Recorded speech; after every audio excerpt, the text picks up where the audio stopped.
Hello everyone and welcome to my channel, Cooking for the Family. I'm Dyvonne. Today I'm going to share with y'all how I make my garlic and herb pizza bake.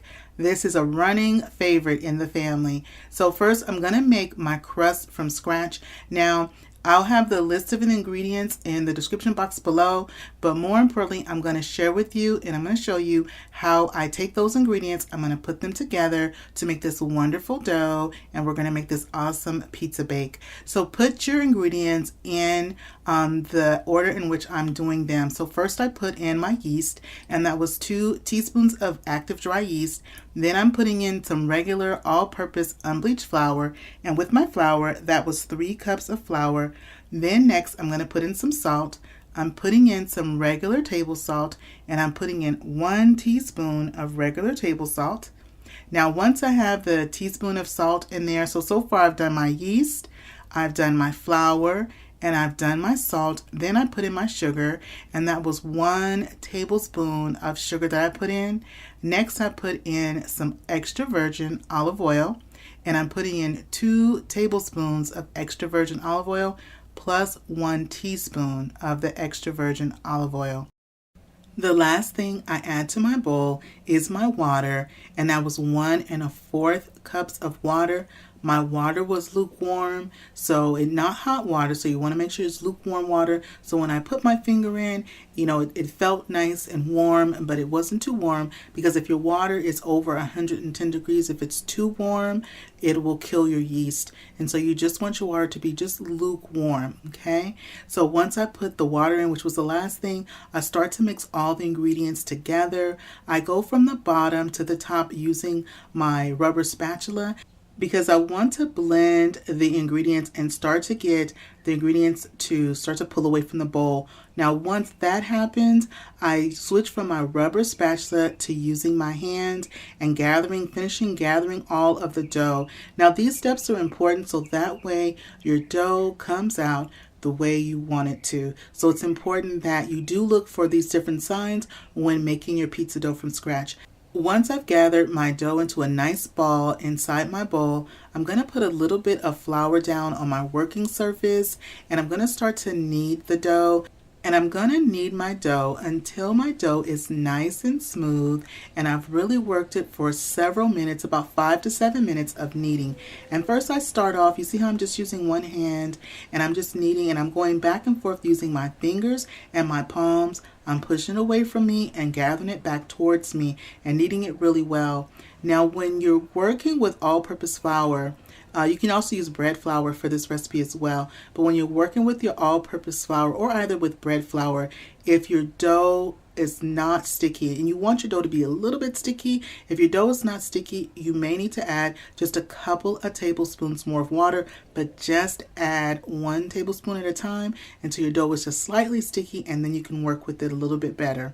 So in my bowl, after I've kneaded my dough very well, in the bowl that I had originally mixed in, I put a tablespoon of olive oil. I moved my dough around. I'm going to put some clear wrap on top of my bowl. I'm going to set my bowl in my oven with the pilot light on, and I'm going to let my dough double. So this is going to take anywhere from 45 minutes up to 55 minutes for the dough to double in size and become nice and pillowy. So while my dough is doubling in size and I'm letting it do its thing, I'm going to get my garlic and herb mixture together. So this is butter, and I'm using salted butter, and then I'm going to be using 2 tablespoons of salted butter. I also used a 1/2 teaspoon of Italian and herb seasoning mix, and then I had my minced garlic. I had a large clove of garlic, so I only used 1, but if you have a medium or small cloves of garlic, then you want to use 2. And so I went on and minced those, and I added those as well, and so I blend everything until everything is nice and smooth. Then I went on and I checked on our dough. So our dough has been rising for 50 minutes now. I always look to see how it's doing at about 40 minutes and see how it's nice and pillowy and I just push my fingers on it, and you see how it looks? It is perfect. So I take my dough out the bowl. I'm going to do a very soft, gentle kneading of it, and then we're going to roll it out. Now I used a little bit of flour, and anytime that you're using flour to finish putting your dough together, kneading it initially or for the second time, you want to make sure that you only introduce very little flour, about a tablespoon at most, a little less than that actually, that you want to use, no more than a tablespoon. And so I'm going to roll this out to anywhere from 20 to 22 inches. I'm going to do a nice big square, almost like if you were making cinnamon rolls from scratch. And so it's going to be like that size, like a nice big square. About 22 inches is what I'm doing, and the thickness is about a half an inch, about a fourth of an inch to a half an inch in the thickness. You don't want it too thick. I keep rolling it and rotating it until I get my nice square that I'm looking for. And so once I have my nice square, I'm going to take the herb and butter and garlic mixture. I'm going to rub it using the back of my spoon all over from end to end on my dough. Something else is that when I'm doing my dough and I'm scooping up my flour initially to make my dough, you always want to use a spoon to scoop up your dough into a measuring cup. The best thing to do, of course, is to use a scale, but we don't all have a scale in our kitchen to measure our flour, and that's totally fine. And so a great way to make sure that you don't have too much flour in your measuring cup is to just take a spoon and scoop the flour with the spoon into your measuring cup like that. So when it comes to rolling, I want to roll nice and tight. So I start towards me, I roll away from me until I have a nice tight roll. I'm checking the length. I'm at 22 inches in length, and anywhere from 20 inches to 22 inches in length is just fine. And then I use my serrated knife and I find the middle. I go right in the middle and I cut using my knife, and I like to kind of step back and eyeball it for a second. Then I do little indentations in my dough to just mark off where my cuts are going to be. I'm going to end up doing 5 cuts, and 5 cuts are going to give me 6 pieces. So each side's going to give me 6 pieces, which is going to give me a total of 12 of my pizza bakes.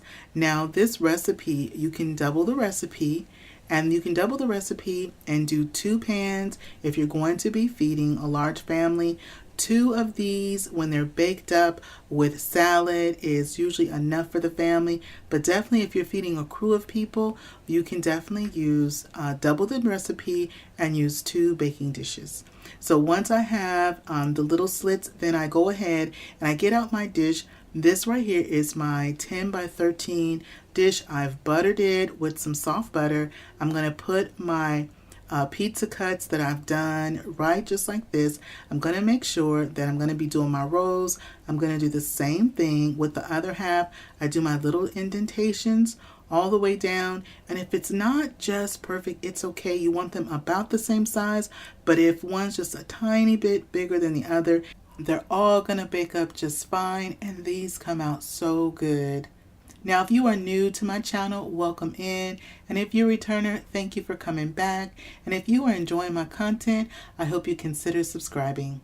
Now, once I have all of the pizza bakes inside my pan, what we're going to do next is I'm going to go ahead, and this is how I line them up. You see how I line them up? We're going to cover them with the plastic wrap that we had initially. I'm just going to go ahead and recover them just like this. I'm going to put them back in my oven. I'm going to let my pizza bakes do a quick rise for 15 minutes in the oven, and they're going to double up in size, about double up in size. So they're out of the oven. They have doubled up in size, and you see how initially there was gaps, and the gaps have been filled in from the dough rising. Now I'm going to use some sauce. This is the sauce that I'm using. You can use whatever marinara sauce or pizza sauce that you like. We're going to use a total of 2 cups. And so what I do is I don't just dump the whole 2 cups right on top.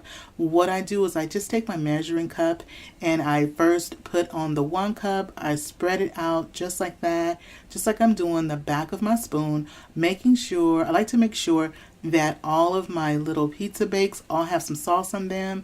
Then I use the second one. I go over them I use the back of my spoon again to just finish spreading all over the pizza bakes, and then I also get in the middle as well. I get down around the sides and the center because as our pizza bakes bake up, they're going to be doubling in size again and really filling our pan. Now I'm using a pan that has high sides, but if you have just a regular 13x9 casserole dish that sides are not as high as mine, you can still go ahead and do this recipe. But to capture any possible spillage that you would have is you want to take a cookie sheet and put it underneath on the rack below your casserole pan to capture anything that's going to possibly overflow. Now that only has happened to me once, but just in case it happens to one of you, definitely wanted to share that tip. Is that what you want to do? Okay. So next I went on, I put on my mozzarella cheese, and I put on a total of 2 cups of mozzarella cheese. I started off with just about 1.5 cups, and then I'm going to go ahead and once I have my pepperoni pieces on, I'm going to go ahead and add another 1/2 cup that's going to go on top. Now I'm adding pepperoni, and I'm putting 2 pieces of pepperoni on each of my little bakes, but if you want to put more, you can definitely put more. If you want to put mushrooms, olives, bell peppers, whatever toppings that you and your family like on your pizza, definitely do that.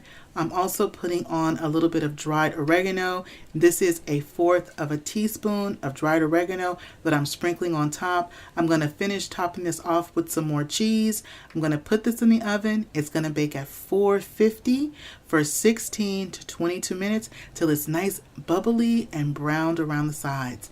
And this is what our pizza bake is looking like. It has come out of the oven. It has baked up for that 22 minutes. It looks so good. I have fixed me up a nice garden salad tonight. That's what the family is going to have. With this, sometimes we also have a nice Caesar salad. It is looking so good. The layers in there that have that garlic and herb butter in between the layers.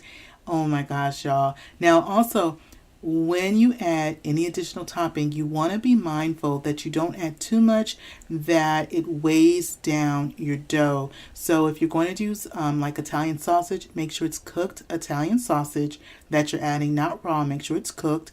You want to do about 1/2 cup of any additional ingredients, and I would only do about an extra 2 or 3 ingredients because too many ingredients will weigh down the dough and it won't bake up nicely. So I'm going to go ahead and serve us up some. This is your bite. Go ahead and take your bite. Now I'm going to take my bite and see how we did. Y'all, this has come out so good. And I like to serve mine with a little extra of the sauce on the side as well. And don't forget to sprinkle a little bit of parsley on top. Well, that is it for me today. I hope you give this recipe a try and your family enjoys it as much as mine. Don't forget to hit that subscribe button if you're not subscribed. Show this video some love. Give it a thumbs up. Click share and share this video with a friend or family. Remember, it's always good when Dyvonne is cooking for the family. I'll see you on the next one. Bye-bye, everybody.